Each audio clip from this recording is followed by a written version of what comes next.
Time now for another COVID-19 information segment with Fox News investigative reporter Brendan Kirby. And this time, Brendan's back with us to answer questions about the unemployment situation. Brendan, this has been a source of a lot of frustration overall. One specific question we keep getting: whether the amounts that people are receiving are correct. Some people who had small part-time jobs are worried they're getting too much money. Is that possible? Well, Byron, because it's been so hard to reach someone at the Department of Labor on the phone, it's been very hard for people to get a hold of someone to double check their amounts. But a spokeswoman tells me that folks are probably referring to the federal pandemic unemployment compensation program created by the CARES Act. That's the additional $600 in benefits that comes on top of the regular state unemployment. Now, to calculate that regular amount, the state is looking at the average wage earned in the two highest quarters in the base period.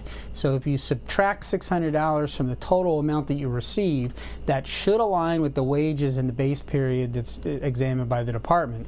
If you still feel that the amount is too high, the state says you can contact the department's benefit payment control section to arrange a repayment, and that number is 1-800-392-8019.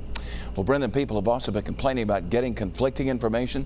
Sometimes the claim tracker site says they need to recertify their claim for the week, but they've already done that, or it gives conflicting amounts of money that they expect to receive. How can the state resolve this? Well, I know this has been incredibly frustrating, Byron, and it's possible that these are just glitches that will resolve themselves. One lady told me she was worried she wouldn't get her unemployment for the week because she got one of those messages, but then she later reported that the money did in fact come. A spokeswoman for the state says that the department is aware of these errors and fixes them as they get reports on them. One issue people report is that they get a message saying their benefit year has ended. And if this happens to you, a spokeswoman says that's because we enter a new quarter every 3 months. But she says the claim should automatically roll over to the new benefit period. Another piece of advice, and a lot of people are not going to like hearing this, is to call. The phone lines remain congested. The best way is to leave a message and then stop trying to call so that the system doesn't get overwhelmed.